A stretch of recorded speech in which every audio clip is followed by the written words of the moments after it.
Imagine losing all your important documents, files, videos because your iPhone or Android wasn't backed up to iCloud or Google Drive.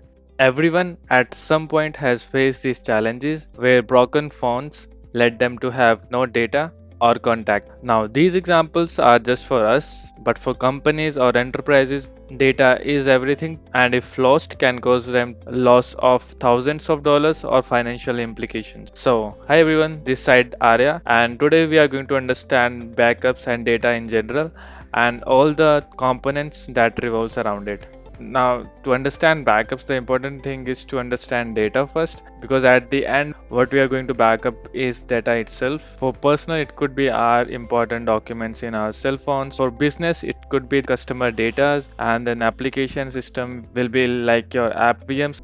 Next we have is a data loss and how it happens. So data loss is just losing your data. So there are various things which can lead you to lose your data, which can include natural disasters like earthquake or flood. So next we have is hardware failure. Could be because of human error. And then we have something known as cyber attacks, in which people attack the system by malware or ransomware or phishing. Basically that hacks the servers, takes the data out of it and corrupts the system then. So that makes the system inaccessible to the users and then can lead to data loss. Then we also have is software corruptions.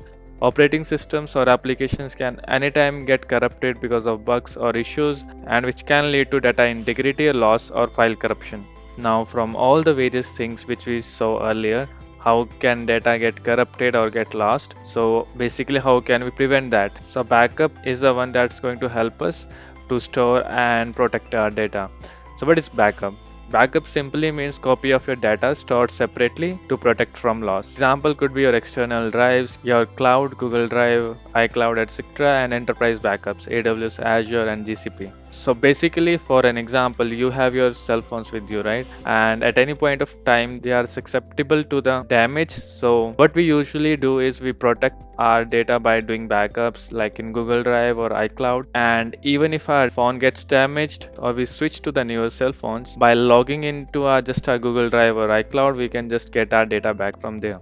Similarly, we have for the companies or organizations, they use public cloud to safeguard their data, and that could be Azure, AWS, and GCP. These are all public cloud offerings. The large organizations like Microsoft, Amazon, and Google have their own data centers worldwide, and you can store your own data in them easily. Also, if you know your data is very important and is very vulnerable, so you need to protect it from the data loss.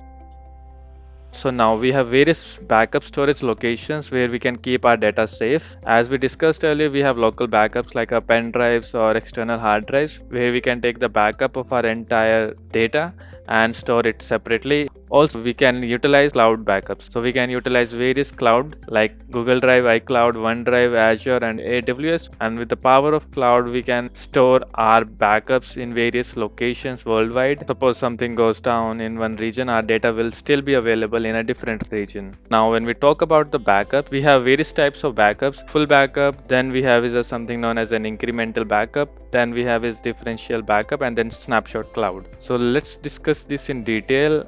For full backup, take an example of your cell phone. You have configured it to take backups every midnight 12 a.m. in Google Drive. So what will happen at every 12 a.m. is going to take a complete copy of your backup and it's going to store in your Google Drive. It will include everything like your files, your photos, your videos, whatever is there. Basically the complete copy of your Android. The next midnight also it's going to take entire copy of your data, and this will continue and go on for every midnight, right? Next we have is in incremental backups. So again, taking an example of your Android, so in this case it will take an entire copy of your Android and will store it as a first backup, and on the second midnight what it will do is whatever photos or videos you clicked on the previous day after the first backup, it's going to backup only those photos and videos. Similarly, for the third backup also, it will see whatever changes were made after the second backup, and it's going to take those changes and backup only those files. Now in differential, the first backup is taken as complete as a full backup. In second backup,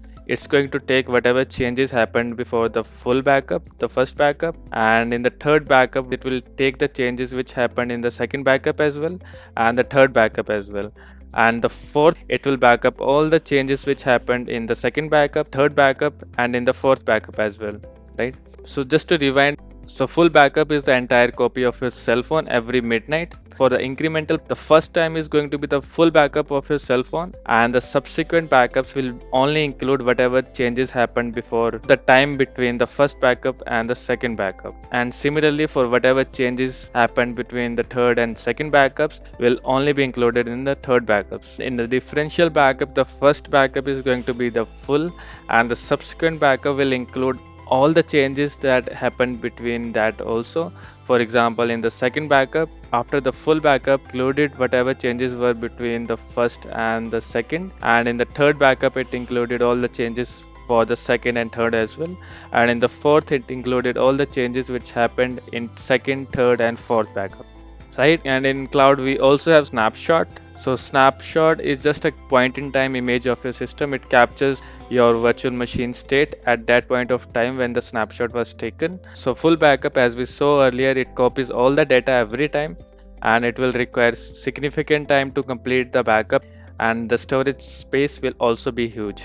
Incremental backup copies only the data that has been changed since the last backup, which will save time and space as well, meaning they are quicker than the full backups and it will consume less space also. And the differential backups, it copies all the data which was changed since the last full backup.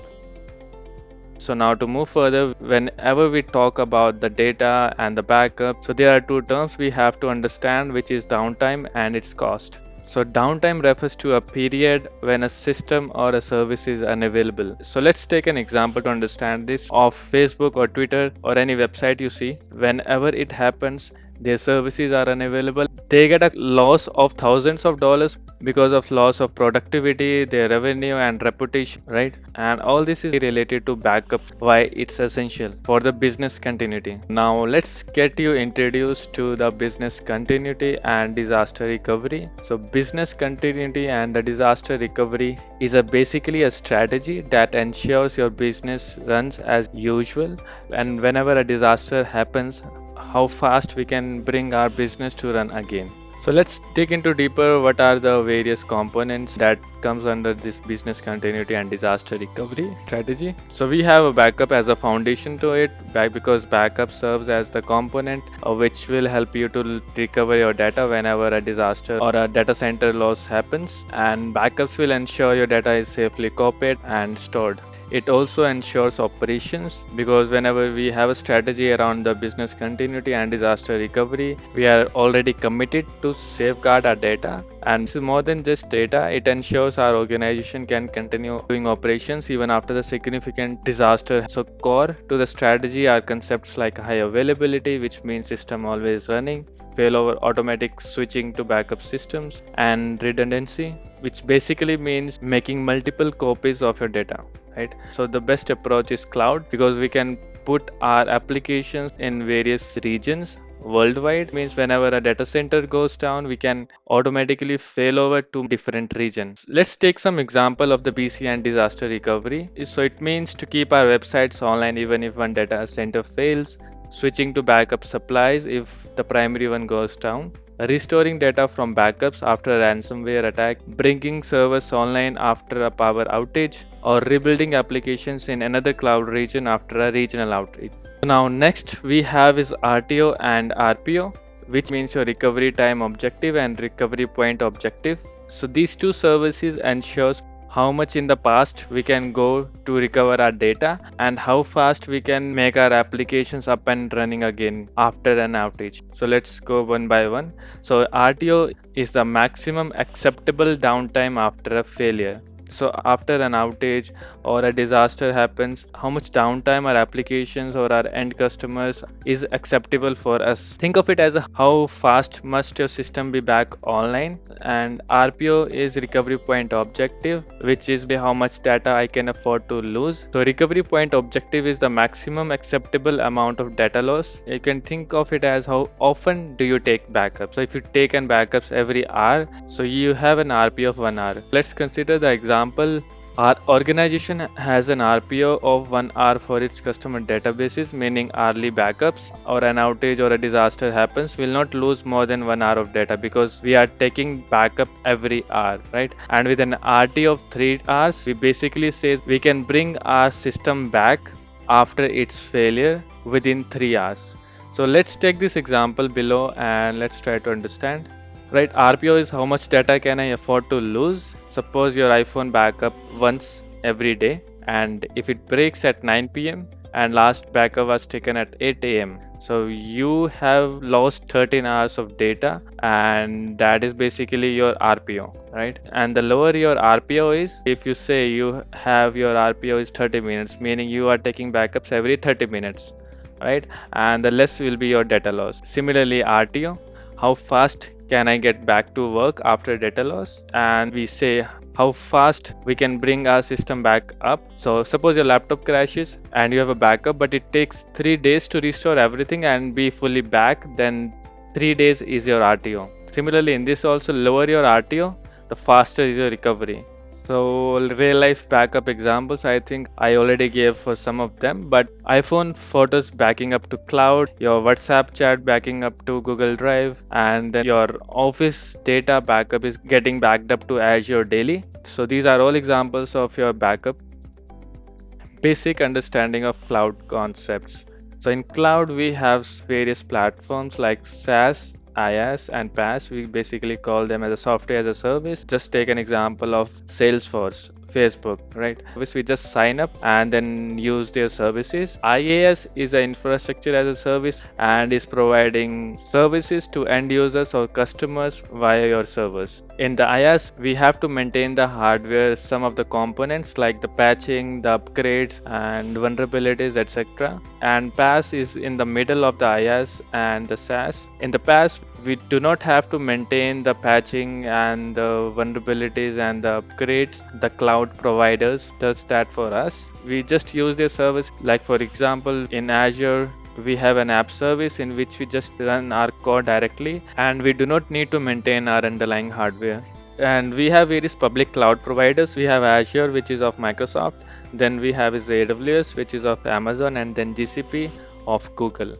So all these have a various large infrastructure and global presence. Cloud storage simply means storing your data on the remote servers which are accessible over the internet from anywhere. So now the key takeaways for your organization data which you are maintaining, you can identify critical system and data, establish RTOs and RPOs, create detailed recovery procedures, and regularly test and update the DR plan, right? And with these steps, you can minimize downtime and ensure your business can recover quickly from any disaster.